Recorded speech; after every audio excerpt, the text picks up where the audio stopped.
तो चलिए फ्रेंड्स, हम आज की क्लास आगे बढ़ा रहे हैं फाइनली। लास्ट क्लास तो मैंने आपको बताया था कि जो एनर्जी है, कोई भी type of energy, electrical energy, sound energy, light energy, इन सब की एसआई यूनिट जूल हो सकती है।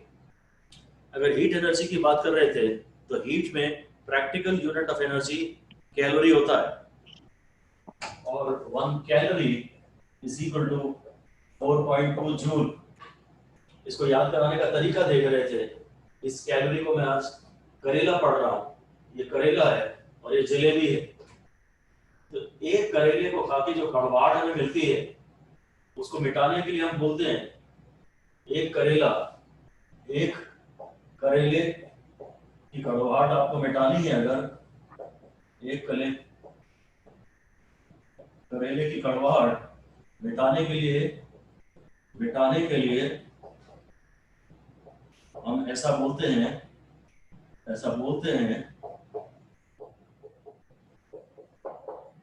कि 4 जलेबी 2 4.2 भी इसमें आ गया। केला या करेला कुछ कर सकते हैं, करेला ठीक है। एक करेले की कड़वाहट मिटाने के लिए हम बोलते हैं कि 4 जलेबी 2 4 जलेबी 2 4.2 4 जलेबी 2। तो वो याद रह जाएगा, वरना थोड़ा बहुत कभी कभार सिली मिस्टेक तो हो ही जाती है। ऑलराइट, वर्क हो गया, पावर हो गया, एनर्जी हो गई। और अब हम आपसे बात करते हैं प्रेशर के बारे में। नेक्स्ट है प्रेशर।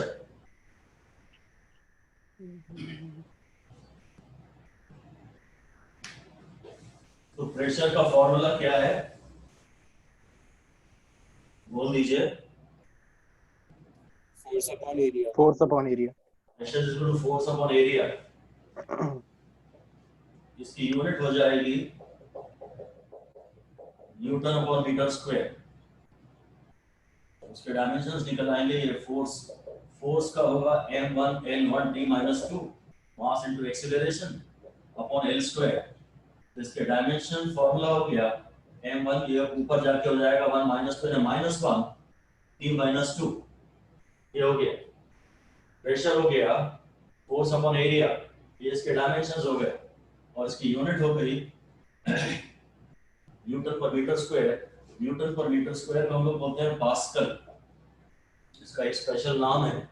इसकी यूनिट सीजीएस यूनिट में डाइन पर सेंटीमीटर स्क्वायर भी हो सकती है, पर इसका अलग से कोई स्पेशल नाम नहीं है और ज्यादा यूजफुल भी नहीं है शायद। ये काफी ज्यादा इंपॉर्टेंट है। इसमें एक और भी बात करते हैं, जो एटमॉस्फेरिक प्रेशर की भी बात यहाँ कर ही लेते हैं आपसे। एटमॉस्फेरिक प्रेशर तो वो भी है, तो वो लिख लीजिए आप उसमें, unit of atmospheric pressure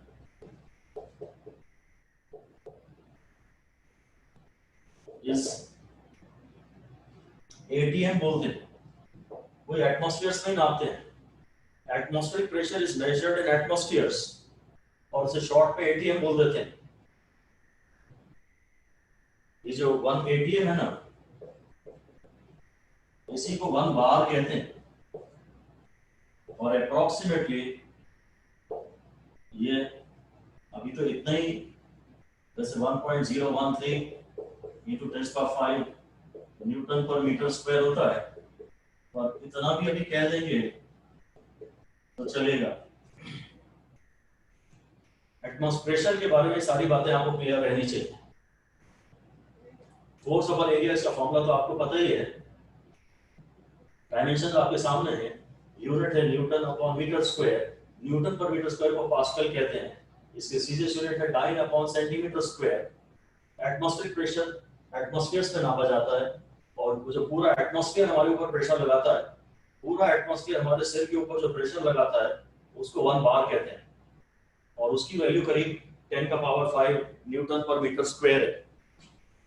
in चीजों को याद कराने के लिए मैं ऐसा बोलता हूँ, लिख लीजिए, कुछ लिख लीजिए, शायद आपको इन्हें याद करने में हेल्प मिलेगी। कि जो पढ़ाई से परेशान होता है जो पढ़ाई से परेशान होता है, परेशान, परेशान में प्रेशर आ रहा है ना पूरा, प्रेशर में ऐसा ही पूरा आ रहा है, परेशान टाइप का कुछ आ रहा है, जो पढ़ाई का प्रेशर लेता है, जो पढ़ाई से परेशान होता है वो रास्कल होता है, रास्कल, दिल पे मत लीजिए, ठीक है।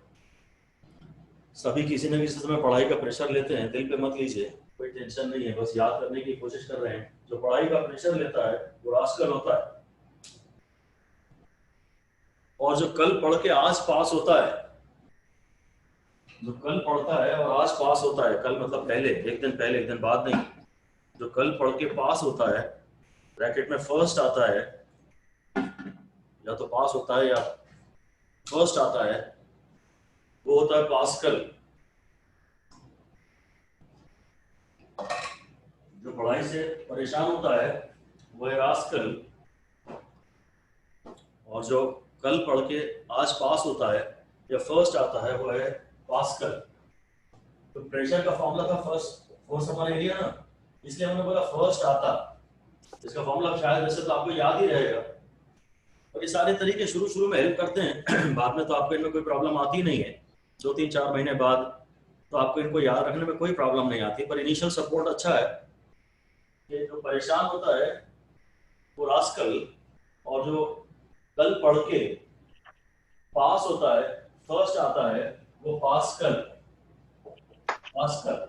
ऐसे रास्कल से रिलेट कर पा रहे हैं, प्रेशर नहीं लेता, तो प्रेशर लेता है वो रास्कल, जो चीजों का प्रेशर लेता है वो रास्कल, और जो पढ़ के फर्स्ट आता है, पास हो जाता है, कल पढ़ के पास हो जाता है, वो है पास्कल, ठीक है। ऐसे ही अब हम वो न्यूटन पर उसको बार वगैरह की बात भी कुछ याद दिला देते हैं। हमारे कहना है जैसे ही आप घर से बाहर निकलते हैं ना, जैसे ही घर से बाहर निकलते हैं तो आपके ऊपर पूरा एटमॉस्फेयर का प्रेशर काम करने लगता है। तो घर से बाहर निकलते ही जो आपके ऊपर प्रेशर लगेगा वो पूरा का पूरा एक बार है। जैसे ही आप घर से बाहर निकलेंगे, आप लिख लीजिए, जैसे ही हम घर से बाहर निकलते हैं, जैसे ही हम घर से बाहर निकलते हैं प्रेशर हम पर, तो प्रेशर हम पर ब्रिटिश श्योर, प्रेशर की जगह हम बोलना चाह रहे हैं एक्चुअली ब्रिटिश श्योर। जो ब्रिटिश श्योर हम पर जो प्रेशर लगता है वो 1 बार होता है, ब्रिटिश श्योर। ब्रिटिश श्योर में भी मैं वापस प्रेशर का टर्म ला रहा हूं।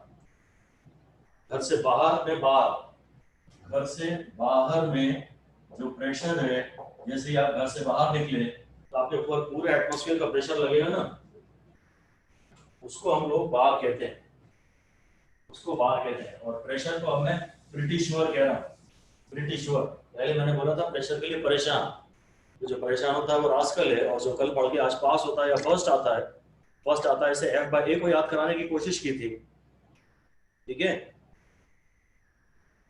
प्रेशर का formula force upon area,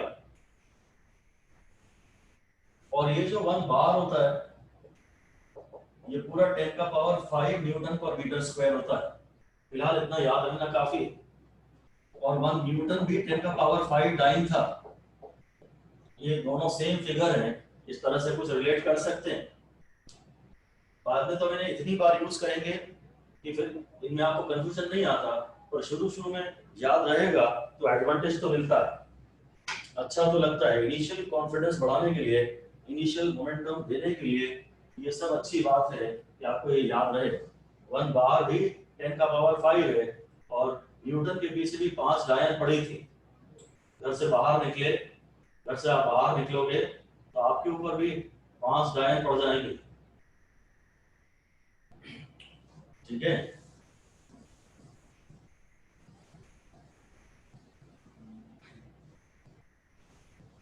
okay, तो ये प्रेशर भी हो गया, और इसके बाद मैं ऐसा ही एक टर्म पढ़ा रहा हूं आपको, उसका नाम है मोमेंटम। मोमेंटम, लीनियर मोमेंटम,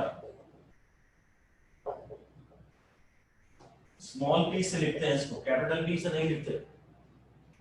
इनकी जो पूरी मैकेनिक्स बेस्ड ये टॉपिक डिटेल में आएगा तो इस बारे में और बातें होंगी। अभी तो जस्ट खैर सिंपल फार्मूला, ये फार्मूला हालांकि आप जानते तो हैं ही, मोमेंटम है मास इनटू वेलोसिटी, इसकी डायमेंशंस हो जाएंगे, यूनिट लिख लेते हैं पहले, ये हो गया केजी और ये हो गया मीटर पर सेकंड, केजी मीटर पर सेकंड, केजी मीटर, और ये ऊपर में -1 है इसके नीचे जाके केजी मीटर पर सेकंड, इसके डायमेंशंस हो जाएंगे m1, और मीटर ये मास वाला नहीं है, ये लेंथ वाला है, ये केजी मास वाला है, ये मीटर मास वाला नहीं है, ये लेंथ वाला है, और ये ऐसा इसकी यूनिट। ये केजी मीटर पर सेकंड का अलग से कोई स्पेशल नाम नहीं है।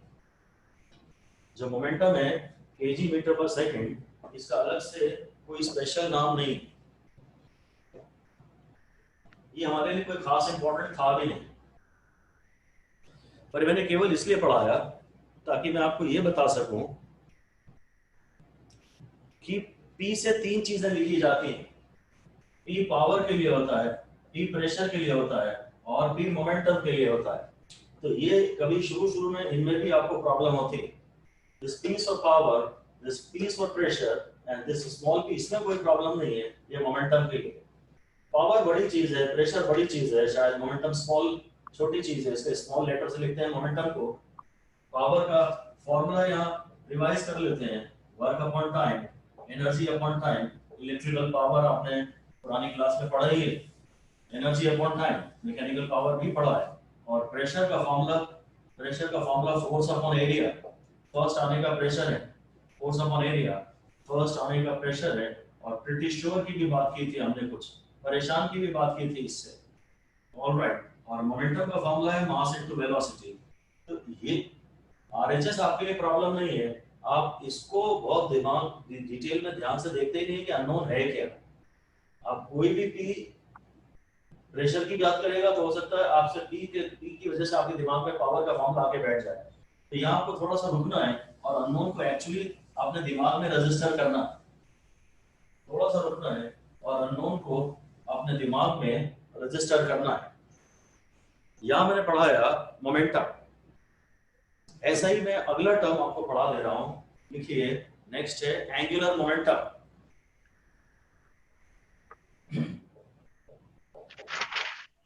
एंगुलर मोमेंटम, बहुत सारे टर्म्स मैकेनिक्स में जितने होते हैं मैं सारे नहीं पढ़ा रहा हूं आपको, जिनकी कोई स्पेशल रीजन है वही अभी पढ़ा रहा हूं। बाकी ज्यादातर तो जब आप इस चैप्टर की डिटेल में जाएंगे, जब इस चैप्टर को आप दोबारा पढ़ेंगे, तो ये टर्म आएंगे, इनके फॉर्मूले आएंगे, उस समय ही इनकी यूनिट्स और डायमेंशंस के बारे में फिर से बात होगी, वरना तो लिस्ट एंडलेस है। अभी पूरे 11th के जितने भी फॉर्मूले हैं, जितने टर्म्स हैं, और 12th के जितने टर्म्स हैं, सारे डायमेंशंस अभी आपको पढ़ने की जरूरत नहीं है। जितने भी क्लास में कवर हो जाए, वैसे मोस्टली हो ही जाएंगे, बस उतने ही काफी है। उसके अलावा डायमेंशंस अगर आपको बुक्स में कुछ मिलते हैं तो आपकी मर्जी है, करना है तो कर लीजिए, और नहीं तो वो टॉपिक जब दोबारा डिटेल में आएगा तब आप उसे पढ़ेंगे ही। एंगुलर मोमेंटम को चलो हम बात कर देते हैं। इसका फॉर्मूला है basically R cross P, R cross P, L से लिखते हैं ज्यादातर, एल का ये फॉर्मूला है। इसकी डेफिनेशन है मोमेंट ऑफ लीनियर मोमेंटम, ये क्रॉस प्रोडक्ट है, moment of linear momentum, R cross P. इनसे भी हमें अभी फिलहाल कोई ज्यादा मतलब नहीं है, अभी तो बस हम इतना कह रहे हैं आप एमवीआर, यही का फॉर्मूला है एमवीआर, बस अभी हमें इनसे कोई ज्यादा मतलब नहीं है। हाँ, ये एक एंगुलर टर्म है, ये एंगुलर क्वांटिटी है, रोटेशन के चैप्टर में इनकी बातें आती हैं। एंगुलर टर्म है, बस इतना ही क्लियर रहे आपको, वही काफी है कि ये एंगुलर मोशन से रिलेटेड टर्म है। ये एंगुलर मोशन क्रिएट करने की बात कुछ कर रहा होगा शायद, हम फिलहाल सिर्फ इतना याद रख पाए तो अच्छा है, ये याद ना रहे तो कोई दिक्कत नहीं है, इसका भी सिग्निफिकेंस बाद में देखेंगे, इतना याद रहे तो काफी है। तो यूनिट हो जाएगी इसकी केजी, और ये वी हो जाएगा मीटर पर सेकेंड, और आर हो जाएगा मीटर वापस। आर भी एक डिस्टेंस है, और कोई भी डिस्टेंस हो उसकी यूनिट, उसके डायमेंशंस लेंथ के, और उसकी यूनिट मीटर बोली जा सकती है। तो केजी मीटर स्क्वायर पर सेकेंड इसकी यूनिट हो गई, कोई स्पेशल इसका नाम नहीं है। डायमेंशंस की बात करें तो केजी के लिए m1, और ये स्मॉल m मास का नहीं है, लेंथ का है, m1 L2 और p -1, ये इसके डायमेंशंस हो गए। डायमेंशनल फॉर्मूला डायमेंशनल फॉर्मूला अगर बोलता है तो स्क्वायर ब्रैकेट में लिखना है। अगर बोलता है एंगुलर मोमेंटम के डायमेंशंस बताइए तो आपका जवाब होगा ये पावर्स खाली। एंगुलर मोमेंटम के डायमेंशंस है 1 2 -1। एंगुलर मोमेंटम के डायमेंशंस है 1 2 -1 इन एमएलटी। एंगुलर मोमेंटम का डायमेंशनल फॉर्मूला है ये पूरा स्क्वायर ब्रैकेट में, और डायमेंशनल इक्वेशन इसकी ये है, इसके डायमेंशंस है 1 2 -1, ये इसके डायमेंशंस है इन एमएलटी रिस्पेक्टिवली।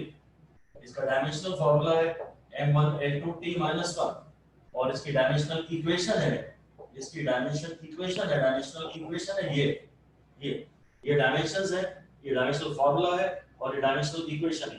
ध्यान रखिए ये l लेंथ नहीं, l फॉर लेंथ भी होता है, l फॉर एंगुलर मोमेंटम भी होता है, और शुरू में अलर्ट रहने की बहुत जरूरत है आपको। ये एंगुलर मोमेंटम था, एंगुलर मोमेंटम था। मैंने चूंकि मोमेंटम पढ़ाया था इसलिए उससे रिलेटेड टर्म एंगुलर मोमेंटम भी पढ़ा दिया। अब इस स्टेज पे मैं आप जानता हूं, इस स्टेज में आपसे पूछ रहा हूं कि क्या प्लैंक्स कांस्टेंट को आपने कहीं कुछ पढ़ लिया है थोड़ा बहुत? प्लैंक्स कांस्टेंट के बारे में जो फॉर्मूला आता है बताइए, जो कुछ भी आप जानते हैं बताइए। जोर से बोलिए, फिर से बोलिए।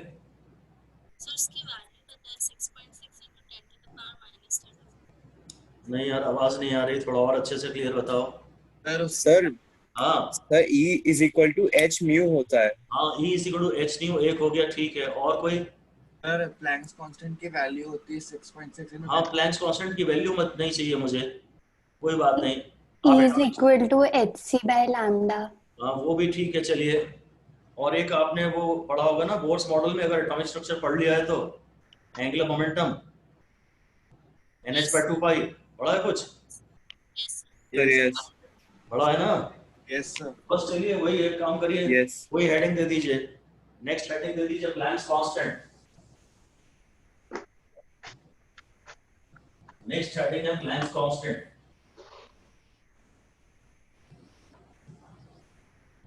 प्लैंक्स कांस्टेंट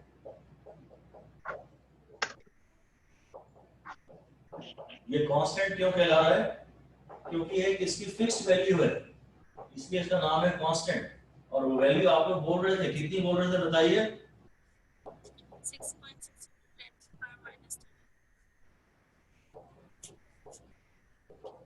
कुछ ऐसा बोल रहे थे आप। प्लैंक्स कांस्टेंट की ये वैल्यू है, ठीक है, फिक्स्ड वैल्यू है। ये ऐसा एक कांस्टेंट है जिसके डायमेंशंस भी हैं।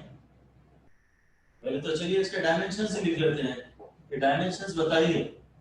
तो डायमेंशंस को के लिए एक फार्मूला आपने एनर्जी का एच बताया था, मैं अभी इससे बात करना चाहता हूं, mvr/nh/2 पाई से इसकी भी बात कर लेंगे, पर मैं mvr/nh/2 पाई से बात करना चाहता हूं।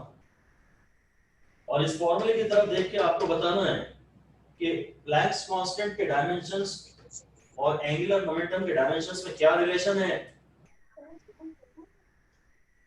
प्लैंक्स वो दोनों इक्वल हैं। दोनों इक्वल हैं, बिल्कुल, शाबाश, दोनों सेम है, शाबाश, बिल्कुल बढ़िया भाई। इधर 2 और पाई तो प्योर नंबर हो गए, और प्योर नंबर के कोई डायमेंशंस नहीं होते। 2 और पाई प्योर नंबर हो गए, इनके कोई डायमेंशंस नहीं होते। n भी एक इंटीजर है, होल नंबर है, ये भी एक नंबर है, इसके भी कोई डायमेंशंस नहीं है। तो इसी ये पूरी अलजेब्रिक इक्वेशन है। अगर डायमेंशनली आप इस इक्वेशन को लिखना चाहते हैं ना, तो आप स्क्वायर ब्रैकेट्स का उपयोग करेंगे और इस इक्वेशन को ऐसा लिख देंगे, है कि नहीं?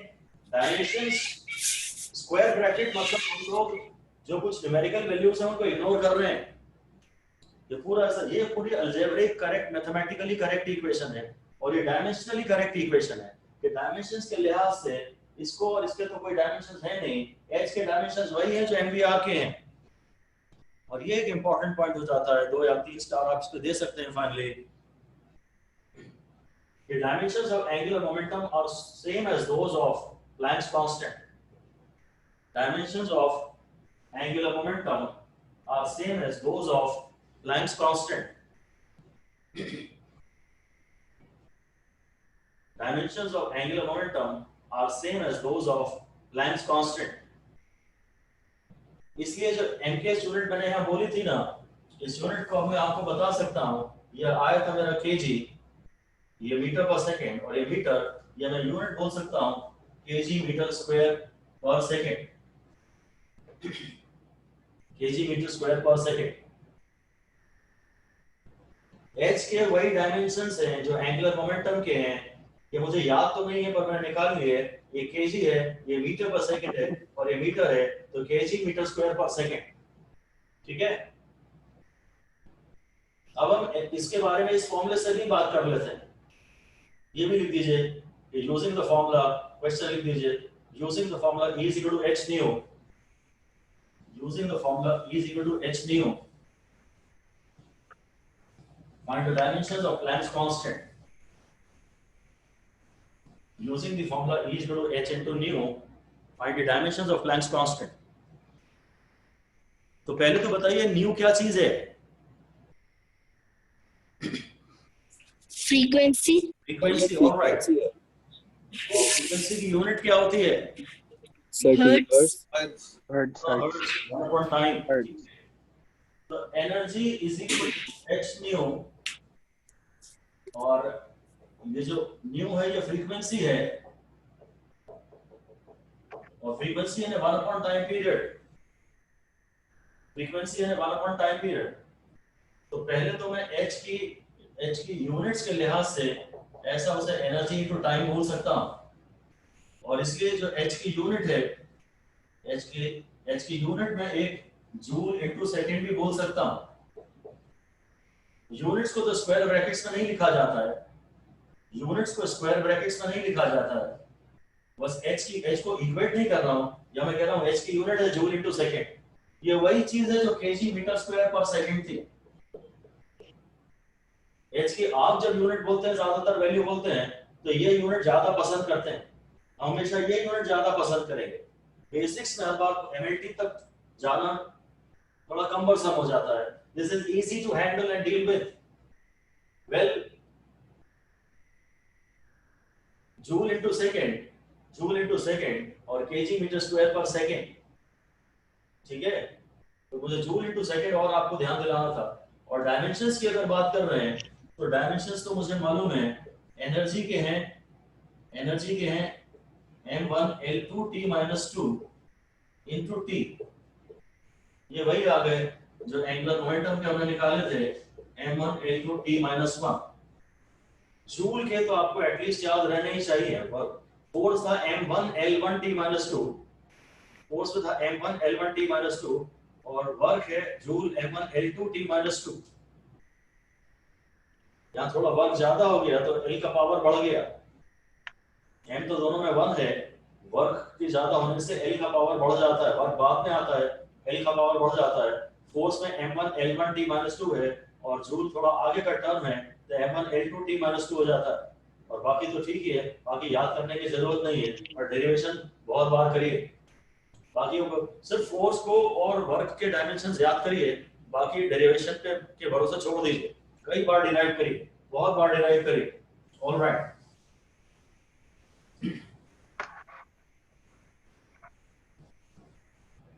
अभी एक और टर्म डिफाइन करता हूं, लिख दीजिए एंगुलर वेलोसिटी।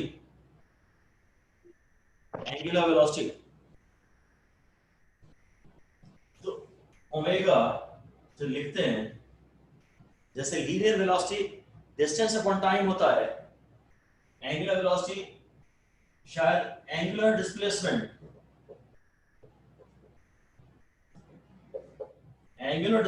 अपॉन टाइम होता है, यानी एंगल अपॉन टाइम होता है। ये एंगल अपॉन टाइम है, ये थीटा बाई टी है ओमेगा, इसलिए इसकी यूनिट क्या होगी? रेडियन पर सेकेंड। इसकी यूनिट है रेडियन पर सेकेंड।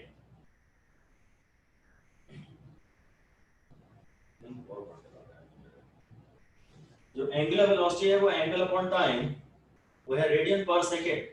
और डायमेंशंस की बात करें तो थीटा डायमेंशनलेस है, थीटा का arc upon radius, plane angle और सॉलिड एंगल डायमेंशनलेस है, तो थीटा डायमेंशनलेस है। अगर आप ओमेगा के डायमेंशंस की बात करेंगे तो ये भी 1/2 आ जाएगा, ये t-1 हो जाएगा। ओमेगा के डायमेंशंस भी t-1 है।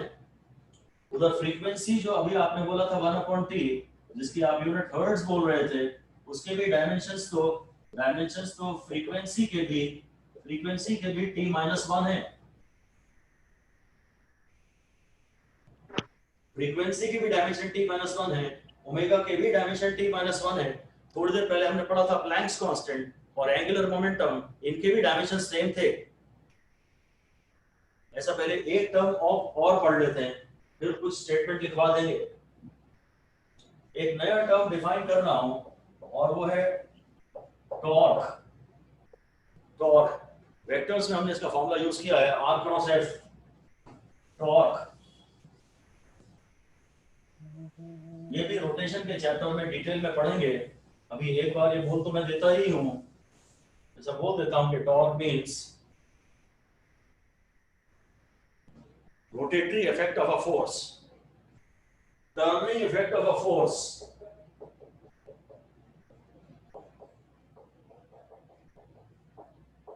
turning effect of a force। इनको डिटेल में तो बाद में पढ़ना है, अभी इनको ज्यादा बात नहीं कर रहे हैं। जब हम फोर्स लगाते हैं दरवाजे की एक एज पे और दरवाजा खुलता है, या खिड़की को यहाँ हिंज है खिड़की, यहाँ फोर्स लगाते हैं और खिड़की खुलती है, तो फिर हम ये कभी नहीं कहते कि हमने इस पर फोर्स लगाया, हमने एक्चुअली टॉर्क लगाई या टॉर्क ऑफ अ फोर्स लगाई। टॉर्क और फोर्स, जो turning effect of a force होता है, भाई एक बार अगर आप फोर्स लगा रहे हो तो बॉडी में डिस्प्लेसमेंट हो जाता है, और एक बार फोर्स लगा रहे हो तो बॉडी में रोटेशन पैदा हो जाता है। जो टर्निंग इफेक्ट ऑफ फोर्स है वो टॉर्क है। ये भी एक एंगुलर टर्म ही है, क्योंकि ये भी एंगुलर मोशन क्रिएट कर रहा है। एनीवे टॉर्क को ऐसा लिखते हैं, ये टाउ से पढ़ते हैं इसको, ये है टाउ, और टॉर्क है r क्रॉस f। हमारे लिए तो ये rf क्रॉस प्रोडक्ट है, तो sin थीटा है, और sin थीटा के कोई डायमेंशंस नहीं है, तो टॉर्क के वही डायमेंशंस हैं जो f into r के हैं। टॉर्क के वही डायमेंशंस जो f into r के हैं। sin थीटा, जितने भी theta, sin inverse of something, जितने भी ट्रिग्नोमेट्रिकल टर्म्स होते हैं, एंगुलर टर्म्स होते हैं, सब डायमेंशनलेस होते हैं। ये f into r है, ये f into r है। तो टॉर्क की जो यूनिट हुई, unit of torque is newton metre. और अगर इनके डायमेंशंस की बात करें, टॉर्क के डायमेंशंस की बात करें, तो फोर्स है m1 L1 t-2। फोर्स में ये 1 देखना बार बार, अभी तो आपको विश्वास नहीं होता, पर बहुत बाद में जब कॉन्फिडेंस कुछ ज्यादा हो जाता है तो कभी कभी ये L का पावर हम गलत लिख देते हैं। फोर्स में यहाँ भी 1 आ रहा है और यहाँ भी 1 आ रहा है, इसलिए यहाँ भी 1 आएगा और यहाँ भी 1 आएगा। ऐसा कोई भी इडियोटिक सा तरीका आप कह सकते हैं गलती से बचने के लिए। फोर्स में हमेशा आप ये 1 और ये 1 देखें तो पहले दो टर्म 1 आ गए, वरना फोर्स और वर्क में भी हम कभी कभी डायमेंशंस गलत लिख देते हैं। अभी तो शायद ये गलती नहीं होगी, नया नया पढ़ा है। जब कॉन्फिडेंस जरूरत से ज्यादा आ जाएगा आपको, आप हजारों बार इन्हें सही यूज कर चुके होंगे, तब कभी कभार एक आध बार गलती भी हो सकती है, और एक्चुअली तो आप एक भी गलती अफोर्ड नहीं कर सकते। एनीवे टॉर्क की ये यूनिट हो गई, इनटू r से और मल्टीप्लाई कर देता हूं, इसके डायमेंशंस हो गए m1, इसके डायमेंशंस हो गए m1 L2 t-2, m1 L2 t-2। ठीक है, ये टॉर्क के डायमेंशंस हो गए। क्या पहचान रहे हो आप इसको? कुछ पहचान रहे हो? ये वर्क के डायमेंशंस हो गए क्या? सॉरी, ये फोर्स टॉर्क के डायमेंशंस हो गए। किसके जैसे हैं? ऐसे डायमेंशंस आपने पढ़े हैं ना? वर्क। अब आपको लिखना ये है कि dimensions of torque are same as those of force. Dimensions of torque are same as those of force. Sorry, dimensions of torque are same as those of work, force नहीं। Dimensions of torque are same as that those of work. work dimension. इसकी जरा unit पे भी एक minute गौर कर लें कि इसकी यूनिट न्यूटन मीटर है और न्यूटन मीटर को ही जूल कहा जाता है। और ये थोड़ा सा फर्क हम करते हैं, ये दोनों एंटायरली डिफरेंट फिजिकल क्वांटिटीज हैं। वर्क और torque totally entirely different physical quantities हैं। एक्चुअली एक स्केलर है और एक वेक्टर है, यहां तक भी डिफरेंस है, फिर भी इनकी डायमेंशन सेम आ रहे हैं। डायमेंशन तो सेम आ रहे हैं पर हम कोशिश करके यूनिट सेम नहीं देना चाहते। हम कोशिश करना चाहते हैं कि इनकी यूनिट हम सेम ना बोलें। हालांकि ऐसा ज्यादा फॉलो होता नहीं है, पर एक बात ध्यान दीजिए कि टॉर्क जो है उसको हमेशा न्यूटन मीटर ही बोला जाता है। न्यूटन मीटर और जूल बराबर हैं, पर कायदे से टॉर्क को जूल में एक्सप्रेस नहीं किया जाता। ये बातें भी और बाद में ही होंगी जब ये चैप्टर पढ़ेंगे, अभी इतना ही लिख दीजिए। Torque should be expressed in newton metre only.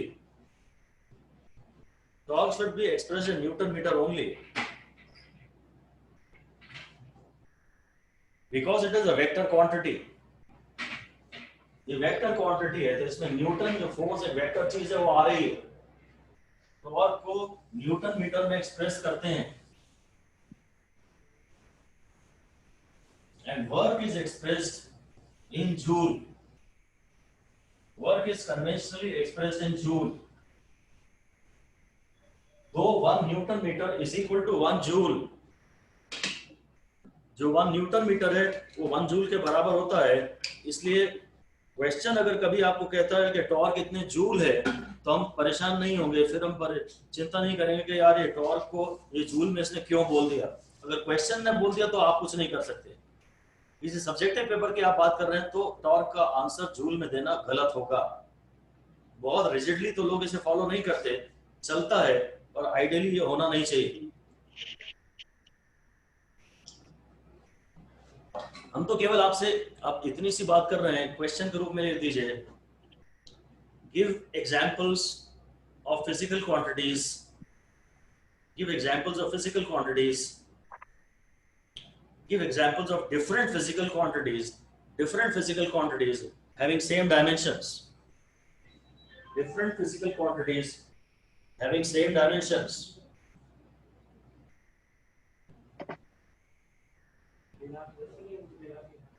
हम पेयर बना सकते हैं। एक तो पहले हमने पढ़ा था फ्रीक्वेंसी और शायद एंगुलर वेलोसिटी। इन दोनों के डायमेंशन सेम थे ना। ऐसे ही फिर अभी पढ़ा टॉर्क और वर्क, और फिर लीनियर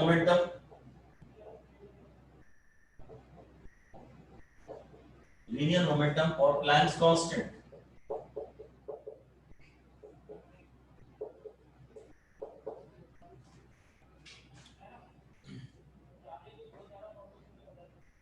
ठीक है, इसका मतलब ये हो गया कि dimensions of a quantity are not unique. दो डिफरेंट फिजिकल क्वांटिटीज के भी सेम डायमेंशंस हो सकते हैं। अब ये सब बातें भी ज्यादा एग्जाम ओरिएंटेड नहीं है, पर आपको एक बार तो पढ़नी पड़ेगी। हाँ, हालांकि ये तो टिल रिसेंटली भी एग्जाम्स में पूछा गया है, ये वाला तो थोड़ा ज्यादा इंपॉर्टेंट है। टिल वेरी रिसेंटली भी एग्जाम्स में आया है। हालांकि अभी इतनी बार आ चुका है कि अब लगता नहीं कि कभी दोबारा एग्जाम में आएगा, पर बड़े बड़े एग्जाम्स में भी, जेई में भी और मेडिकल में भी, एम्स में भी ये क्वेश्चन आया है कि प्लैंक्स कांस्टेंट के dimensions are same as those of. फिर आगे लिख दीजिए, dimensions of a physical quantity are not unique. Dimensions of a physical quantity are not unique. Two different physical quantities can have same dimensions. Two different physical quantities can have same dimensions. ठीक है, तो mechanics में बहुत सारी quantities की units और dimensions हमने पढ़े। अभी मैकेनिक्स की थोड़ी और बात कर लेते हैं, और बेसिक टर्म्स पे चले जाते हैं जरा, और थोड़े बेसिक टर्म्स पे चले जाते हैं। नेक्स्ट क्वांटिटी जिसकी मैं बात कर रहा हूं वो है एरिया। अब एरिया है एसेंशियली लेंथ इनटू ब्रेड्थ।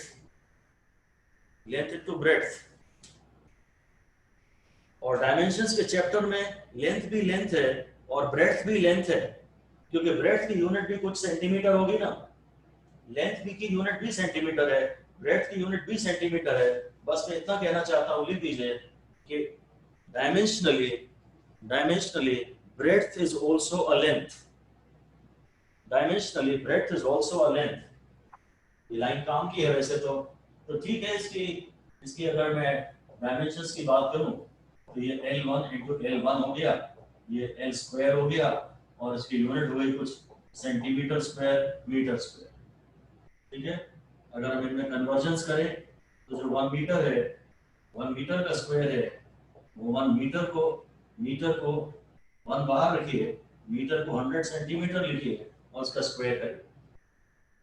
ये कन्वर्जन्स की वजह से शायद मैं आपको पढ़ा रहा हूँ।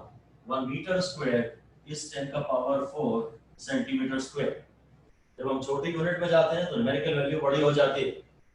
सेंटीमीटर स्क्वायर छोटी यूनिट है। ये हो गया एरिया, यूनिट्स भी हो गए, कन्वर्जन्स भी हो गए। फिर अगला लिखिए वॉल्यूम। वॉल्यूम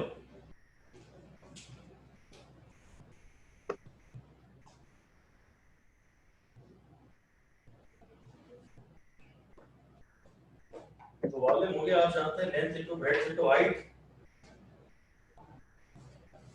वॉल्यूम हो गया length into breadth into height. और मैं स्टेटमेंट क्या इशू करना चाहता हूं, मैं कहना चाहता हूं कि लेंथ तो लेंथ है, ये ब्रेड्थ भी एक लेंथ है और हाइट भी एक लेंथ है। लिख दीजिए dimensionally breadth and height are also length. ये स्टेटमेंट मेरे लिए यूजफुल है। फिर स्टार नहीं दे रहे। डायमेंशनली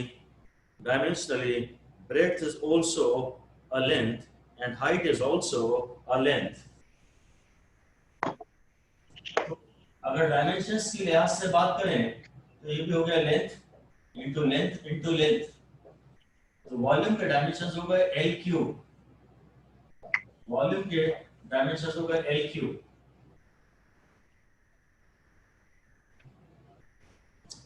किसी भी चीज की जो वॉल्यूम है ना, उसमें L क्यूब, L के 3 टर्म्स आएंगे उसकी यूनिट में या उसके फॉर्मूले में। अगेन यहाँ पे भी थोड़ी बहुत तो काम की बात मैं आपसे कर ही रहा हूँ, थोड़ा बहुत तो ध्यान देना ही चाहिए वैसे, कि 2 पाई आर एच किसकी वॉल्यूम है? 2 पाई आर एच किसकी वॉल्यूम है, बोलिए। Sir curved surface area. अच्छा, एरिया की है। ओके, तो आपको ये बोलना था ये किसी भी वॉल्यूम की नहीं है। मैंने ये नहीं पूछा था ये किसका फॉर्मूला है, मैंने पूछा था किसकी वॉल्यूम है। तो आपको कहना था कि साहब ये वॉल्यूम का फॉर्मूला नहीं हो सकता, बस ऐसे ही लिख दीजिए कि 2 pi r h will represent some area, it cannot represent a volume. 2 pi RH will represent some area, it cannot represent some volume. क्योंकि 2 pi RH में ये एक लेंथ है और ये एक लेंथ है, तो इसमें L स्क्वायर आ रहा है और एरिया में L का स्क्वायर आता है। ये किसका एरिया है वो तो मुझे नहीं मालूम, पर ये एक एरिया है। ऐसे ही मैं बात करता हूँ, इनमें भी कुछ थोड़ा बहुत कंफ्यूजन तो रहता ही है। 4 पाई आर स्क्वायर और 4/3 पाई आर क्यूब में थोड़ा बहुत कंफ्यूजन तो रहता ही है शायद शुरू में। ये किसका फॉर्मूला है? एरिया। हाँ, एक एरिया का, ये स्फीयर के सरफेस एरिया का फॉर्मूला है। और ये किसका फॉर्मूला है? वॉल्यूम का। वॉल्यूम में क्यूब आएगा, या तो सीधे आर का क्यूब या length into breadth into height, वो भी क्यूब हो गया। तो ये लिख दीजिए this is some area and this is some volume. Volume में लेंथ का डायमेंशन आएगा 3, अगर length into breadth into height करूंगा, है ना, pi r square h volume का फॉर्मूला है कि एरिया का? वॉल्यूम। यहाँ 2 बार आ रहा है और L यहाँ 1 बार आ रहा है, टोटल L 3 बार आ रहा है, तो एक वॉल्यूम का फॉर्मूला हुआ। थोड़ा बहुत सपोर्ट मिल जाता है, चीजें आपको ऑलरेडी अच्छे से पता है, उसमें कोई प्रॉब्लम नहीं है। but then you develop a different dimension of looking at things. आप अब देखते, इसको देख के आप बोलेंगे ये डेफिनेटली वॉल्यूम है, इसको देख के डेफिनेटली बोलेंगे ये एरिया है, इसको देख के बोलेंगे ये डेफिनेटली वॉल्यूम है। मुझे किसकी वॉल्यूम है अभी उससे मतलब नहीं है, इसमें डायमेंशंस देखने की आप में नैक आ जाए, क्वांटिटी का आते ही, उसके क्वांटिटी का जिक्र होते ही आप उसके डायमेंशंस पे आपका ध्यान चला जाए, बहुत पावरफुल है। डायमेंशंस की एक्चुअल एप्लीकेशन आप साल भर करते रहेंगे और एग्जाम में आने वाले ऑलमोस्ट हर क्वेश्चन को आप डायमेंशंस के पॉइंट ऑफ व्यू से भी सोचते हैं। This chapter is actually very useful, very useful. Directly इसमें से क्वेश्चंस थोड़े कम आते हैं, वैसे आते तो हैं, थोड़ा सा निग्लेक्टेड चैप्टर है, इसमें स्टूडेंट्स को थोड़ा इंटरेस्ट कम आता है, थोड़ा डल चैप्टर है, बोरिंग चैप्टर है, बट खैर होता तो है, रैंक डिसाइडर भी ये कई बार हो जाता है, क्योंकि ये चैप्टर मोस्टली ना तो टीचर सीरियसली लेते हैं और ना स्टूडेंट सीरियसली लेते हैं, जबकि इसमें एक्चुअली सीखने को बहुत कुछ है, बहुत कुछ है। इस चैप्टर को अगर आप ढंग से करेंगे, आपको तो लगता है बस न्यूटन्स लॉ पे भाग जाओ जल्दी से, अब मजा आएगा। वो थोड़ा सा सिस्टमैटिकली चलोगे और इसको भी पेशेंस से टाइम दोगे तो ओवरऑल डेवलपमेंट आपका बहुत ज्यादा होगा और आप एक्चुअली हर क्वेश्चन को डायमेंशंस के पॉइंट ऑफ व्यू से भी एनालाइज करते हैं। आप बड़े बड़े क्वेश्चंस में कई बार सिर्फ डायमेंशंस देख के ही आंसर बता देते हैं कि ये तो हो ही नहीं सकता, एक ऑप्शन तो एटलीस्ट आप डायमेंशंस के लिहाज से एलिमिनेट कर ही लेते हैं, and that is lot of power in your hands. Actually it is a very very useful chapter, बहुत ज्यादा यूजफुल चैप्टर है ये। ऑलराइट, अब मैं असली बात पे आता हूँ। अच्छा चलिए, लिखे कन्वर्जेंस ऑफ वॉल्यूम और इस पे 5 स्टार दे दीजिए। Convergence of units of volume, मैंने तो यूनिट्स पढ़ा ही नहीं है। Convergence of units of volume, तो एक तो हो गई सेंटीमीटर क्यूब, एक हो गई मीटर क्यूब, और एक हम लोग थोड़ा ये लीटर भी लेते हैं, मिलीलीटर भी लेते हैं। वॉल्यूम्स की नॉर्मली आपको शायद यही यूनिट्स देखने को मिलेंगी, इसके अलावा वॉल्यूम कोई यूनिट देखने को मिलती है तो बता दीजिए मुझे, उसकी भी बात कर लूंगा। डेली लाइफ में या फिजिक्स के न्यूमेरिकल्स में आपको इसके अलावा वॉल्यूम की नॉर्मली कोई और यूनिट देखने को नहीं मिलती, हो तो बहुत सकती है। कोई भी आपको कोई और यूनिट, जब किसी भी डिस्कशन कुछ भी किसी की यूनिट ऑफ डायमेंशन आपको पूछने हो, अचानक कुछ फॉर्मूला आपको याद आ जाए पुराने क्लासेस का, तो आप बेहिचक पूछ लीजिए। Now this is something very very very important. ये लीटर और मिलीलीटर से तो बाद में बात करूंगा, पहले इनकी बात करता हूं। सेंटीमीटर क्यूब का क्या मतलब है? मेरा कहना है कि ऐसा छोटा सा क्यूब जिसकी लेंथ, ब्रेड्थ और हाइट सब 1 सेंटीमीटर है, उसके अंदर जो वॉल्यूम आती है, जो एयर आती है, या उसके अंदर जितना पानी आता है, हाँ, वो 1 सेंटीमीटर क्यूब है। लिख दीजिए इस बात को, डिफाइन करिए। वॉल्यूम ऑफ अ क्यूब, ये डायग्राम भी बना दीजिए। Volume of a cube having length, breadth and height equal to 1 centimetre. Length भी 1 सेंटीमीटर है, ब्रेड भी 1 सेंटीमीटर है, हाइट भी 1 सेंटीमीटर है। इसको हम 1 मीटर क्यूब कहते हैं, सॉरी 1 सेंटीमीटर क्यूब कहते हैं। ये भी 1 सेंटीमीटर, ये भी 1 सेंटीमीटर और ये भी 1 सेंटीमीटर। तो विजुअलाइज समथिंग अराउंड यू और उसकी वॉल्यूम को बताने की कोशिश करिए। आपके हाथ में जो पेन है, अप्रोक्सीमेटली उसकी वॉल्यूम बताने की कोशिश करिए।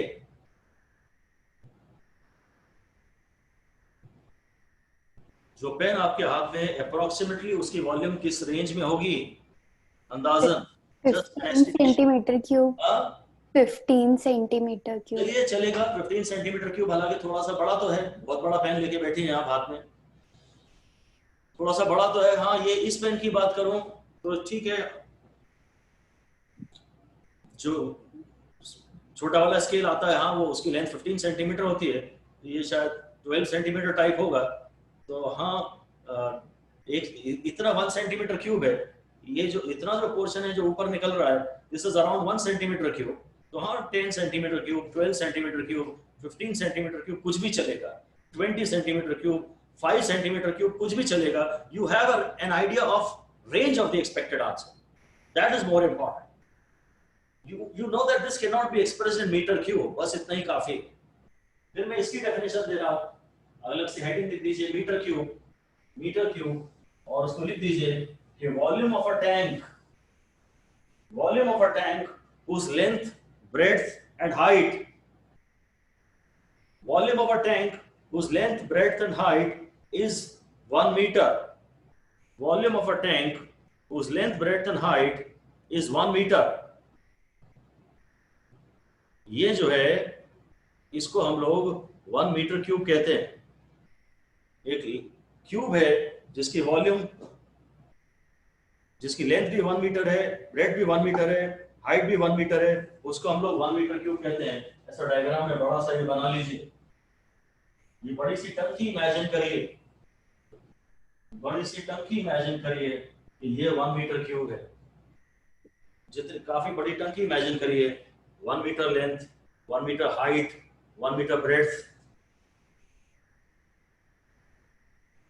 आपके घर में छत के ऊपर जो ओवरहेड टैंक रखा है, अंदाजे से उसके अंदर कितना पानी है, उसकी वॉल्यूम के बारे में just give me a rough estimation. Overhead tank जो आपके अंदर घर के ऊपर छत पे रखा है, 1000 liters. 1000 liters. फिर से बोलिए, एक शांभवी सिंह बोलिए खाली। 1000 liters. 1000 लीटर्स। लीटर्स की बात मत करिए, मीटर क्यूब में जवाब दीजिए। मीटर क्यूब में और कोई बता 1 meter cube. कितना? 1. 5 की 1? 1. ओके, कोई और किसी को आंसर देना है ना? ठीक है, आंसर चाहे 1 मीटर क्यूब हो, चाहे 2 मीटर क्यूब हो, चाहे 5 मीटर क्यूब हो, चाहे 10 मीटर क्यूब हो, जो हमारे ओवरहेड टैंक यहाँ जो लगे होते हैं आपके घर के आसपास कहीं गार्डन के अंदर, अब उनमें तो ऐसी बहुत सारी टंकी आ जाएंगी। एक आइडिया है आपको कि साहब शायद 1000 मीटर क्यूब टाइप की बड़ी टंकी है, मे बी उस रेंज में आपके घर की टंकी है 1 metre cube, 2 metre cube, 3 metre cube. वहां आप लीटर्स में बात ना करें तो अच्छा है, सेंटीमीटर क्यूब में तो आप बिल्कुल ही नहीं कर सकते। बस यही आइडिया देना है आपको कि ये जो पेन है, ये यहाँ तक इसकी वॉल्यूम 1 सेंटीमीटर क्यूब है, और जो पानी की टंकी है उसमें या तो 1 मीटर क्यूब या 2 मीटर क्यूब या 100 मीटर क्यूब ऐसा टाइप का पानी कुछ होगा। बहुत बड़ी टंकी होगी तो 100 मीटर क्यूब। एक ऐसी पानी की टंकी जिसकी लेंथ, ब्रेड्थ और हाइट 1 मीटर है, उसमें जो पानी आ रहा है that is 1 metre cube of water. ठीक है, तो पहले तो इन्हीं में कन्वर्जन्स कर लेते हैं, मीटर क्यूब और सेंटीमीटर क्यूब में ही कन्वर्जन्स कर लेते हैं। तो जो 1 मीटर का क्यूब है, वो 100 सेंटीमीटर का क्यूब है, वो 100 का क्यूब इंटू सेंटीमीटर का क्यूब है, और 10 के स्क्वायर का क्यूब इंटू सेंटीमीटर क्यूब है। तो जो 1 मीटर क्यूब है वो 10⁻⁶ centimetre cube. m to the power n, x का power m to the power n is m into n, इनको मल्टीप्लाई कर दिया मैंने। ये 1 मीटर क्यूब इस 10⁻⁶ सेंटीमीटर क्यूब बहुत ज्यादा इंपॉर्टेंट है। हालांकि आप इसे आराम से डिराइव कर सकते हैं, पर शायद करते नहीं हैं। वॉल्यूम के conversions are really very important. Volume के कन्वर्जन्स आर वेरी इंपॉर्टेंट। ठीक है, अगर आप और सेंटीमीटर क्यूब लिखना हो तो 10⁻1 centimetre cube is equal to 10⁻⁻⁻6 metre cube. Metre cube. जब आप छोटी यूनिट में जा रहे हैं तो ये न्यूमेरिकल वैल्यू बड़ी आ रही है। ये छोटी यूनिट है, इसमें छोटी लेंथ को सेंटीमीटर कहते हैं। ये छोटी यूनिट है, इसमें न्यूमेरिकल वैल्यू बड़ी आ रही है, और ये बड़ी यूनिट में आप जा रहे हैं तो इसमें न्यूमेरिकल वैल्यू छोटी आ रही है। बड़ी यूनिट में आंसर छोटा आता है, बड़ी यूनिट में न्यूमेरिकल वैल्यू छोटी आती है। तो मेन तो खैर मेरे लिए यही थे, पर मैं लीटर और मिलीलीटर की भी बात कर लेता हूँ। या मैं आपको लीटर के नाम पे what do you visualise, litre के नाम पे व्हाट डू यू विजुअलाइज, इसमें जो पानी है इस थर्मस में that is around 1 litre, 1 litre. जो बिस्लरी की बोतल आप खरीदते हैं उसमें जो पानी है वो 1 लीटर है। ओके, सो 1 लीटर के बारे में जानकारी डायरेक्टली हम दे रहे हैं। 1 लीटर इज 1000 सेंटीमीटर क्यूब, ये आपको याद रखना पड़ेगा। ये अगर एक बिस्लरी की बोतल है तो इसमें ऐसे 1000 सेंटीमीटर कि ये क्यूब अंदर तक बनाए जा सकते हैं। ऐसे एक बॉटल में छोटे छोटे सेंटीमीटर क्यूब 1000 आएंगे। 1 लीटर इज 1000 सेंटीमीटर क्यूब, ये आपको याद रखना पड़ेगा। 1 litre is 1000 centimetre cube. So 1 litre अगर मैं सेंटीमीटर को वापस 10⁻² मीटर लिख लूं तो 1 litre is equal to 1000 into 10⁻6 metre cube. So 1 litre is 10⁻³ metre cube. ये सब भी बहुत इंपॉर्टेंट, ये भी काफी इंपॉर्टेंट।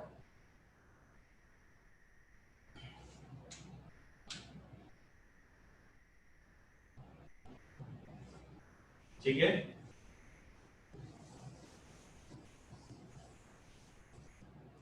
सेंटीमीटर क्यूब, लीटर और मीटर क्यूब। अगर मैं सेंटीमीटर क्यूब से लीटर में जाऊंगा तो मैं बड़ी यूनिट में जा रहा हूं, मेरे को इससे मल्टीप्लाई करना पड़ेगा। अगर मैं लीटर से मीटर क्यूब में जा रहा हूं तो और बड़ी यूनिट में जा रहा हूं, इससे मल्टीप्लाई करना पड़ेगा। अगर सेंटीमीटर क्यूब से मीटर क्यूब में जा रहा हूं तो बहुत बड़ी यूनिट में जा रहा हूं, इससे मल्टीप्लाई करना पड़ेगा। अगर लीटर से सेंटीमीटर क्यूब में आ रहा हूं तो मैं छोटी यूनिट में आ रहा हूं, इससे मल्टीप्लाई करूंगा। मीटर क्यूब से लीटर में आ रहा हूं तो 10⁻³ से मल्टीप्लाई करूंगा, और मीटर क्यूब से सेंटीमीटर क्यूब में आ रहा हूं तो 10⁻6 से मल्टीप्लाई करूंगा।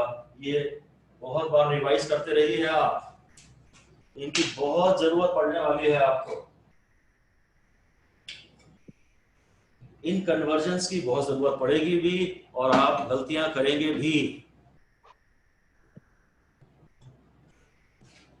जितनी प्रैक्टिस कर सकते हो, इससे पहले कि एक्चुअल फिजिक्स स्टार्ट हो, इन चीजों की जितनी प्रैक्टिस कर सकते हो,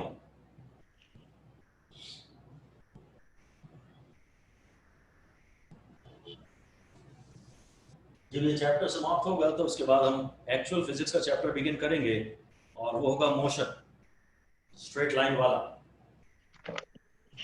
ओके, अब इसमें वो एक लास्ट और कर लेते हैं। 1 millilitre is equal to what? जो आपको इंजेक्शन लगता है वाइल में, जो लिक्विड होती है मेडिसिनल, वो 2 ml टाइप का इंजेक्शन लगता है। इंजेक्शन जो लगता है उसमें वाइल में जो लिक्विड आती है वो 2 ml है, मिलीलीटर। तो देख लेते हैं मिलीलीटर मतलब व्हाट, ml। मिली मतलब 10⁻³ और एक लीटर मतलब चलो 1000 सेंटीमीटर क्यूब। तो 1 जो मिलीलीटर है that is equal to 1 milliliter is 1 centimeter cube. 1 milliliter is 1 centimeter cube. Litre का 1000th पार्ट है, 1 लीटर का 1000th पार्ट है, तो 1 सेंटीमीटर क्यूब, राइट। ये भी काफी जरूरत पड़ेगी आपको इनकी। काफी इंपॉर्टेंट डिस्कशंस ये हो गए। वॉल्यूम के कन्वर्जन्स आज की क्लास के सबसे ज्यादा इंपॉर्टेंट डिस्कशंस हैं। बहुत बार अच्छे से रिवाइज करते रहिए, be a master of them. Alright, अब इसके बाद फाइनली हम डेंसिटी पढ़ते हैं। डेंसिटी पढ़ाने के लिए ही मैं आपको ये सब लाया, एरिया, वॉल्यूम, ये सब मैंने इसलिए पढ़ाया था कि डेंसिटी की बात कर सकूं। फॉर्मूला बताइए, mass upon volume. Mass upon volume, है ना। डेंसिटी की जब बात करते हैं तो थोड़ा बहुत हल्का सा हो सके, जहां जहां हो सके, तो आप जब किसी भी क्वांटिटी की बात करते हैं तो उससे रिलेटेड थोड़ा बहुत फील अगर आपको आ सकता है तो फील लीजिए। मतलब डेंसिटी में आपको बस हल्का सा ये फील करना है, इमेजिन करना है कि कॉटन स्वैब इमेजिन करिए और बोलिए कि यहाँ इतनी सारी वॉल्यूम का मास बहुत ही कम है, इसकी डेंसिटी कम है। अभी गोल्ड की बात करिए, इसकी बात करिए, कि यहाँ पर पत्थर की बात करिए, पत्थर की उतनी वॉल्यूम में जितना कॉटन स्वैब का है, पत्थर की उतनी वॉल्यूम में मास ज्यादा है, तो पत्थर मोर डेंस है। थोड़ा सा अगर फील देंगे चीजों को तो ये फिजिक्स का डिस्कशन होगा। हल्का सा फील दें कि हम डेंसिटी को फील करें, सिर्फ मास अपॉन वॉल्यूम ना बोलें, फील करें कि यार पत्थर की डेंसिटी ज्यादा है और कॉटन स्वैब की वॉल्यूम उतनी होने पर भी उसका मास कम है, तो उसकी डेंसिटी कम है, मास अपॉन वॉल्यूम। खैर यहाँ हम डायमेंशंस वगैरह में यूनिट में इंटरेस्टेड है। यूनिट बताइए, केजी पर मीटर क्यूब, और बताइए ग्राम पर centimetre cube. Centimetre cube. Dimensions क्या बताएंगे, इसे रो से भी लिखते हैं, डेंसिटी को RH को रो से लिखते हैं, रो, और ये हो गया m1 अपॉन L3 यानी m1 L-3, ये इसके डायमेंशंस हो गए। ओके, और अब सबसे असली चीज आ रही है, सबसे इंटरेस्टिंग बात आ रही है, कन्वर्जन करना है आपको। 1 kg पर मीटर क्यूब 5 स्टार दे दीजिए is equal to how many gram upon centimetre cube, करके बताइए। 1 kg पर metre cube is equal to how many gram पर centimetre cube.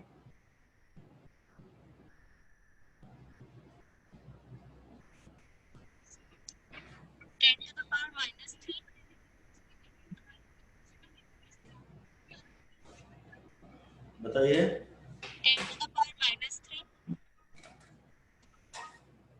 Sir equal KG को लिख दीजिए 1000 ग्राम। सर इक्वल इक्वल तो नहीं है यार। Sorry sir. Sir, 10 to the power. हाँ Shambhavi, Sir, 10 to the power -3. okay, right, that is the correct answer. That is the correct answer. 1 kg per meter cube. Now 1 kilogram is 1000 gram.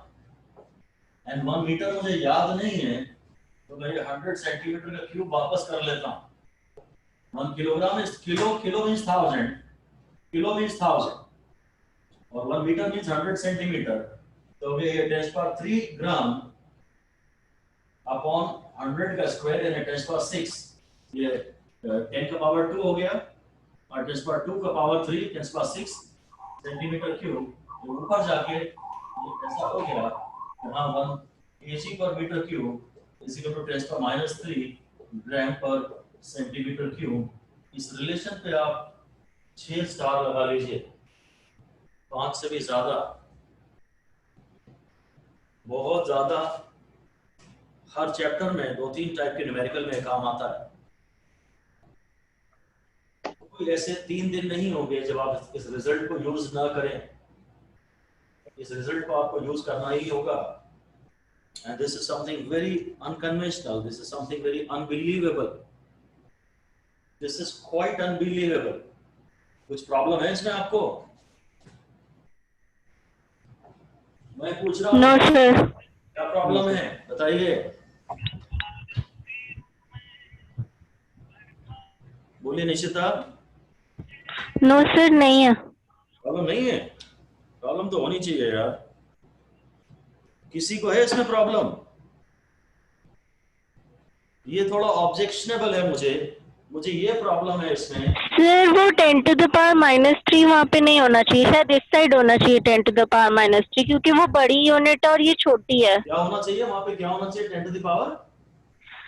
Sir kg पर metre cube जो है वो बड़ी unit है और ग्राम पर centimetre cube छोटी unit है, तो वहाँ पे 10 to the power -3 थोड़ा गलत लग रहा है। हाँ।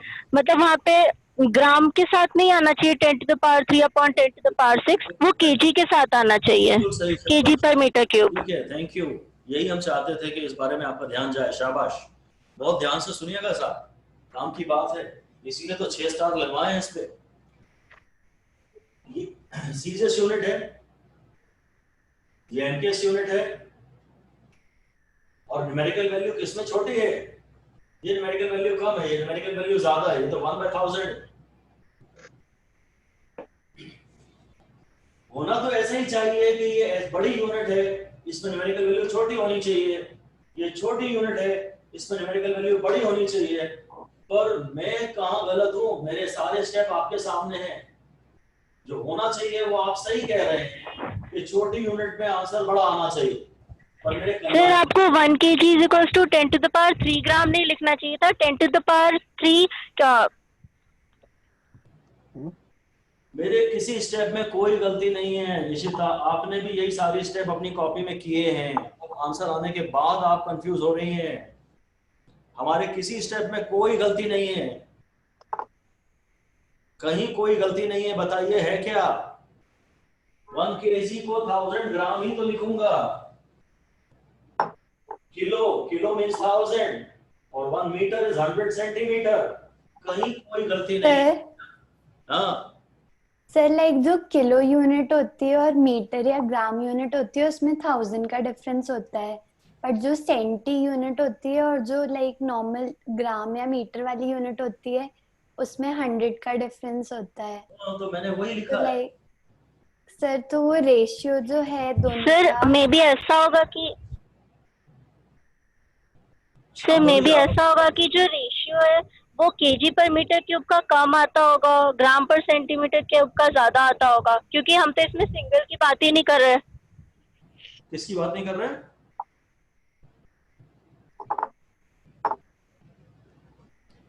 किसकी बात नहीं कर रहे हैं निशिता?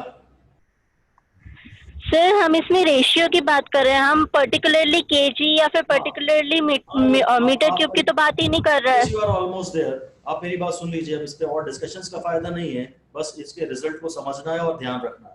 मेरी बात गौर से सुन लीजिए।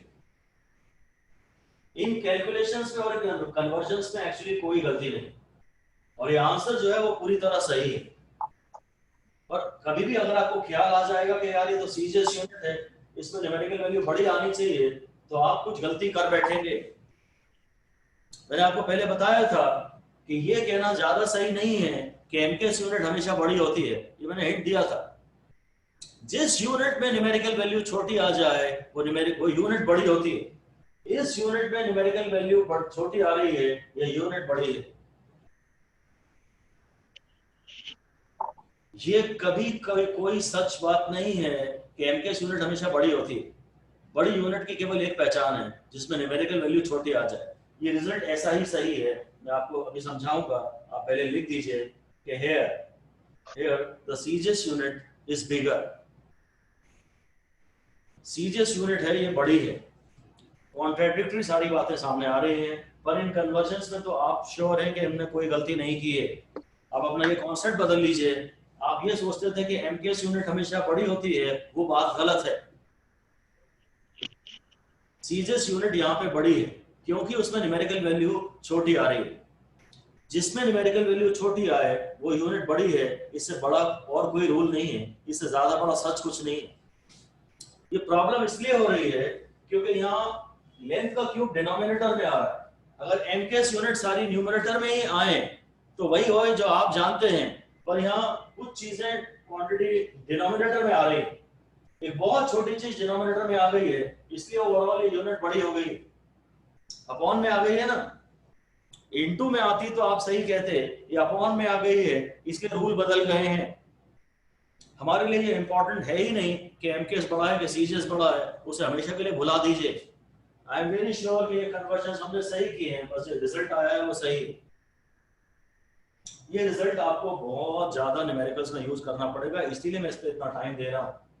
मैं विजुअलाइज करवाता हूँ आपको, तो आप समझ जाएंगे कि हाँ ये कौन सी यूनिट बड़ी है, कौन सी यूनिट बड़ी है, कौन सी छोटी है। थोड़ा बहुत फील आपको आ जाएगा।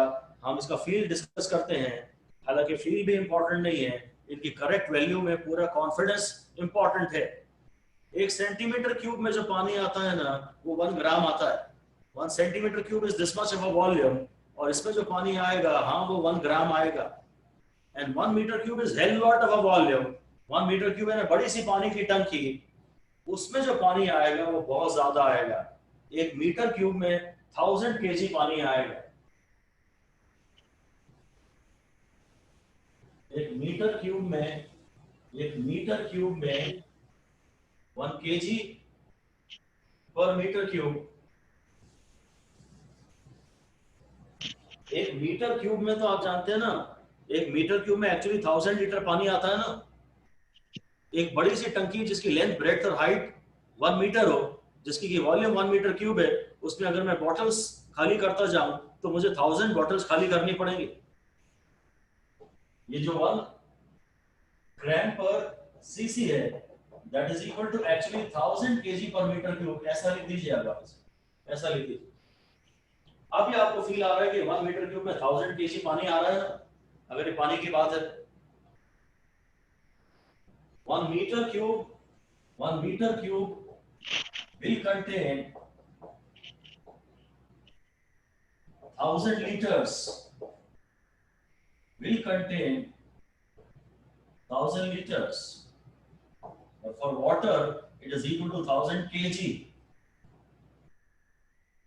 पानी के लिए, सिर्फ पानी के लिए ऐसा बोल सकते हैं। अभी जब इनकी और जब एक्चुअल एप्लीकेशन होगी तभी आप इन्हें ज्यादा फील करेंगे, तभी ध्यान दीजिएगा। अभी और ज्यादा परेशान मत होइए, याद कर लीजिए बस, याद कर लीजिए।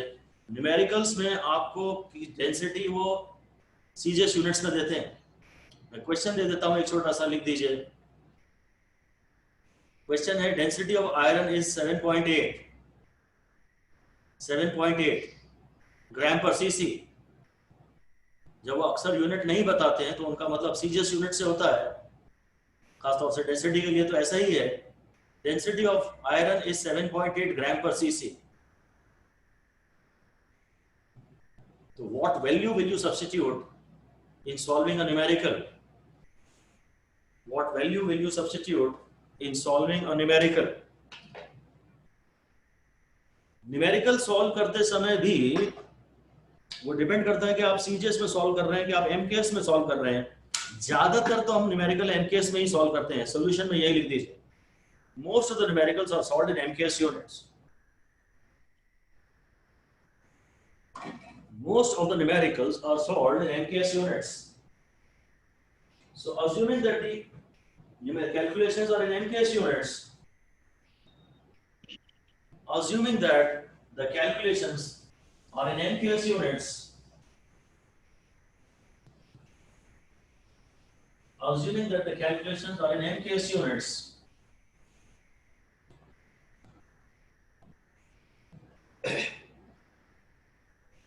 we use the value of density as जो 7.8 ग्राम पर सीसी है, सेंटीमीटर क्यूब को सीसी लिखते हैं। सेंटीमीटर क्यूब वो 7.8 into 1000 kg पर मीटर क्यूब है। 7.8 into 1000 kg पर मीटर क्यूब। एक मीटर क्यूब यानी बहुत बड़ी वॉल्यूम। आप सोने की स्लैब को इमेजिन कर रहे हैं गोल्ड के, बहुत ज्यादा उसमें 1 metre cube is hell lot of gold. तो उसका जो मास होगा वो तो बहुत ज्यादा ही कुछ आना चाहिए ना। 1 metre cube of anything will weigh quite a lot. 1 metre cube of gold की अगर मैं बात कर रहा हूं तो उसका मास तो खूब ज्यादा आना चाहिए। इसलिए अब ये सही लग रहा है। जब भी ग्राम पर सेंटीमीटर क्यूब को केजी पर मीटर क्यूब में मल्टीप्लाई करोगे तो 1000 से मल्टीप्लाई करना, क्योंकि न्यूमरेटर में केजी आ रहा है वो तो ठीक है, पर डिनोमिनेटर में ये मीटर क्यूब भी तो आ रहा है। आप बहुत बड़ी वॉल्यूम को इमेजिन कर रहे हैं, उसका मास भी तो ज्यादा आएगा। अब ये आप विजुअलाइज करें या ना करें ये आपकी मर्जी है, पर ये जरूर ध्यान रखिए। फिर से दोबारा 6 स्टार लगाइए और लिखिए, फिर से लिखिए, whenever we convert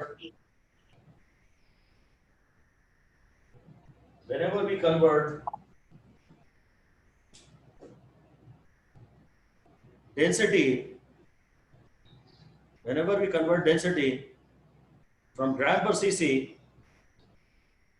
cc to kg per meter cube, we multiply it by 1000. We multiplied by 1000. इसको आप जितना ज्यादा रिवाइज कर सकते हैं करिए, जितनी आप में दम है, जितनी आप में दम है। ये छोटी छोटी चीजें हैं, ये स्ट्रांग होगी तो आगे की फिजिक्स में आपको दिक्कत नहीं आएगी। ठीक है, तो बहुत सारी जो फिजिक्स में, जो मैकेनिक्स में क्वांटिटीज आती थी, उनके तो मेरे अब डिस्कशंस हो गए। और भी बहुत सारी चीजें हैं जो पढ़ाई जा सकती हैं, पर जब वो डिटेल में दोबारा अपने चैप्टर में जो बातें आएंगी उन्हीं को उस समय ही बात किया जाए तो शायद ज्यादा अच्छा रहेगा। ठीक है, चलिए एक तो बात की, क्वांटिटी की बात और कर लेता हूं। सबसे पहले एक और लिख दीजिए, चलिए पढ़ लेते हैं आगे। Strain, STRAIN, strain.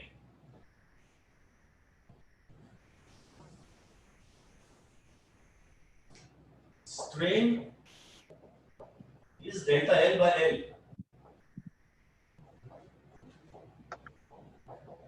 Change in length upon original length. तो चेंज इन लेंथ की यूनिट क्या होगी? चेंज इन लेंथ भी एक लेंथ है डायमेंशनली. डायमेंशंस के चैप्टर में चेंज इन लेंथ भी एक लेंथ है. सो दिस इज एक्चुअली, अगर स्ट्रिंग के डायमेंशंस की बात करूं तो चेंज इन लेंथ भी एक लेंथ है और ये भी एक लेंथ है. तो ये डायमेंशनलेस हो गया.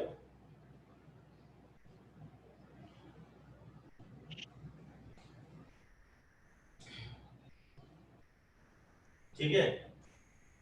मुझे यहां मेनली आपको ये बताना था कि चेंज इन लेंथ भी एक लेंथ होती है.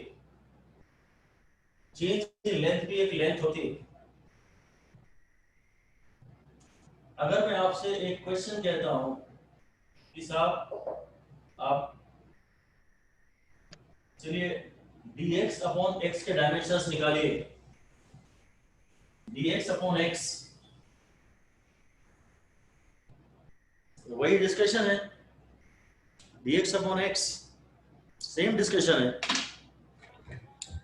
अब डेल्टा x की जगह मैंने dx ले लिया ना. डायमेंशनलेस. हाँ बिल्कुल ठीक है. लिख दीजिए d is only a mathematical operator showing symbol of differentiation. D is only a mathematical operator showing symbol of differentiation.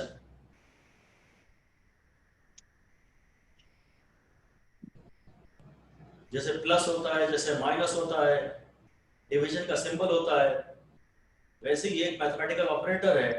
और इस मैथमेटिकल ऑपरेशन से क्वांटिटी के डायमेंशन पे फर्क नहीं पड़ रहा है. ये जो d ये वही डेल्टा x बाय x ही है और ये शायद चेंज इन लेंथ या change in x upon x ही है, इसलिए x अपॉन x है और इसलिए हाँ ये वापस डायमेंशनलेस.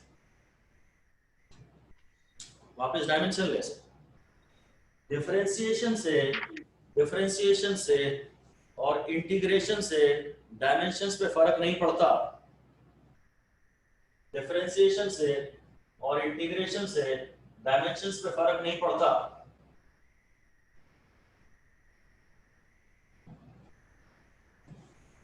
सर हाँ, जो स्ट्रेन की यूनिट होती है कुछ?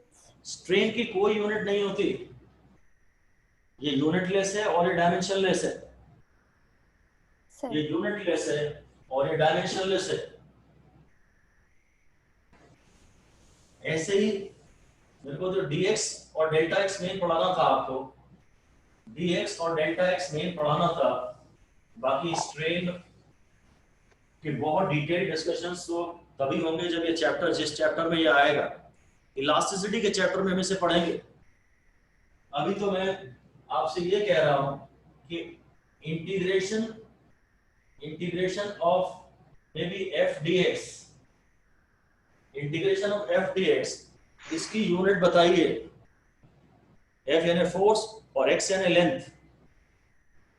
इंटीग्रेशन ऑफ f dx, इसकी यूनिट बताइए.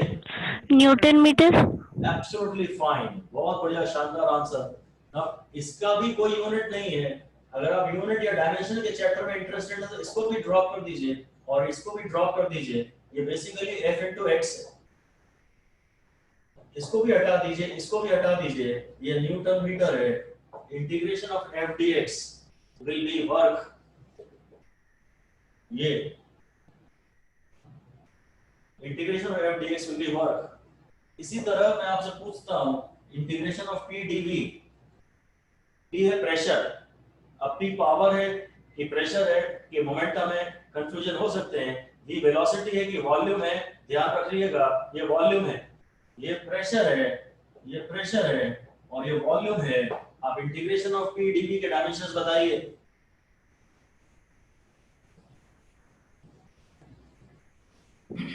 Newton metre. बहुत बढ़िया, यानी कि सेम ही हुआ, जूल ही हुआ. ये हम ड्रॉप कर देंगे, ये हम ड्रॉप कर देंगे। ये प्रेशर इनटू वॉल्यूम हुआ, प्रेशर हुआ फोर्स अपॉन एरिया, वॉल्यूम हुआ एरिया इनटू लेंथ, ये कैंसिल हो गया, ये F1 L1 हो गया, ये न्यूटन मीटर हो गया। हाँ, इसी को जूल कहते हैं। और अगर डायमेंशंस की बात करते हैं आप, तो इंटीग्रेशन ऑफ P dV ये डायमेंशंस होते हैं M1 L2 T-2।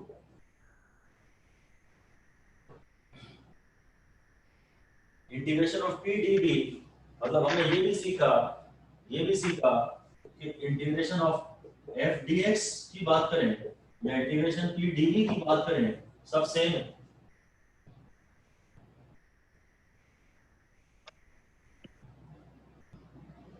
ठीक है, ये दोनों वर्क के बराबर है, ये दोनों ही वर्क हैं।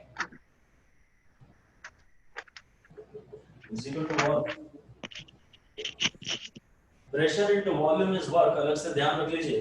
फोर्स इनटू डिस्प्लेसमेंट तो वर्क होता ही है। dx मतलब छोटा डिस्प्लेसमेंट, dv मतलब छोटी वॉल्यूम। अब छोटी वॉल्यूम के डायमेंशंस भी तो वॉल्यूम के ही होंगे ना।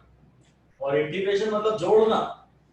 जब आप छोटे-छोटे f dx को जोड़ेंगे, आपको एक बड़ा f dx मिल जाएगा और उसकी यूनिट तो वही रहेगी ना। छोटी-छोटी चीजों को जोड़ने से, कोई जोड़ देने से, ऐड करने से डायमेंशंस थोड़ी ना चेंज हो जाएंगे। ऐड कर देने से डायमेंशंस नहीं चेंज हो जाएंगे। ये सब बहुत बढ़िया बातें हैं। क्योंकि स्ट्रेन मैंने पढ़ाया था। चलिए अभी मैं एक बात ये लिख देता हूँ। अच्छा लिखिए डायमेंशनल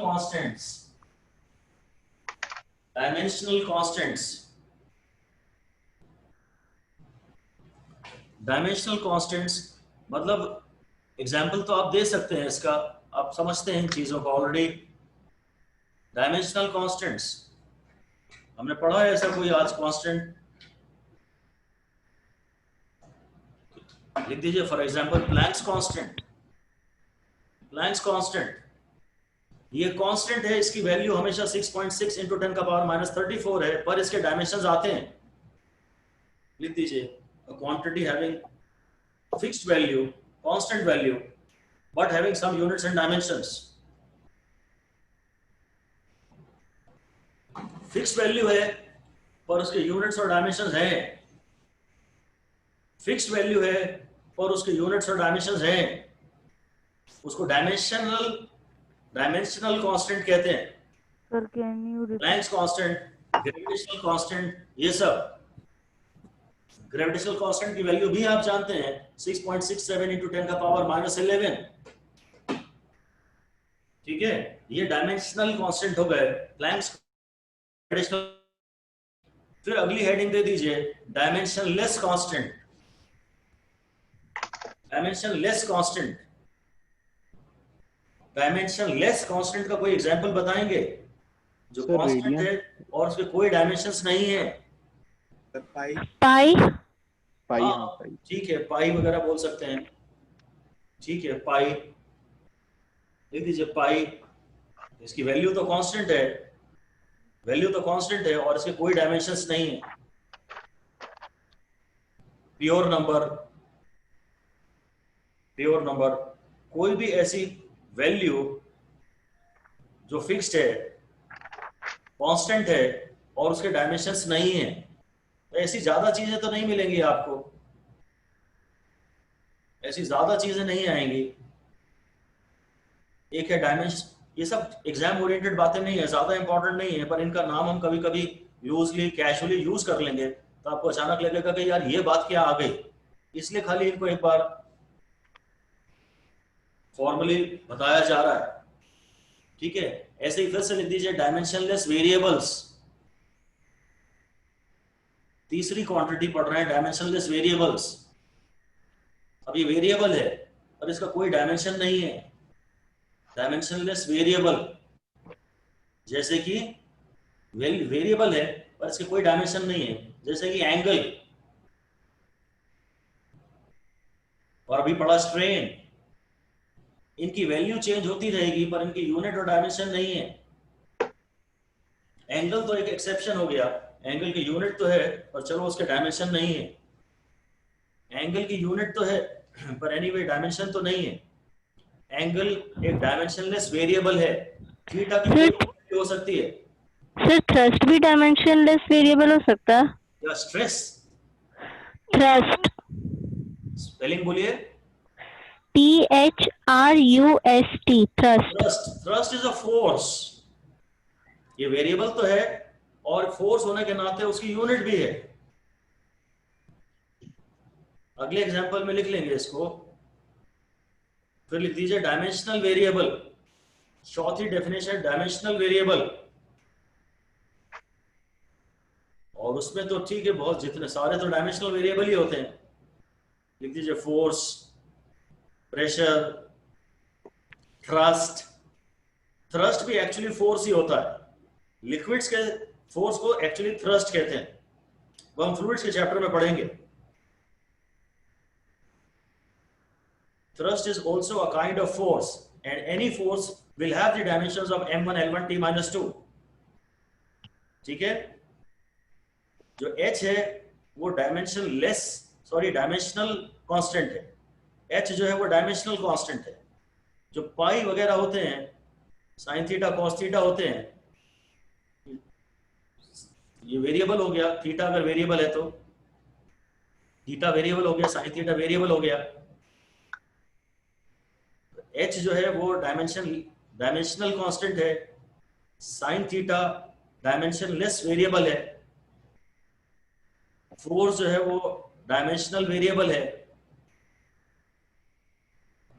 और जो प्योर नंबर्स हैं वो डायमेंशनलेस कांस्टेंट हो गए। ठीक है, तो चलिए यही हो गया, आज इतना ही पढ़ते हैं। कुछ इलेक्ट्रिकल क्वांटिटीज के कुछ डायमेंशंस हम पढ़ेंगे। तो 10th की फिजिक्स में आपने जो मैग्नेटिज्म वगैरह पढ़ा हुआ है ना, उसके कुछ फॉर्मूले अगर रिवाइज करके आएंगे अगली क्लास में तो बेनिफिट होगा। इलेक्ट्रिकल वेरिएबल्स, ठीक है, कल बात करते हैं। Alright, that's all for today. Thank you sir. Thank you, sir. Thank you sir.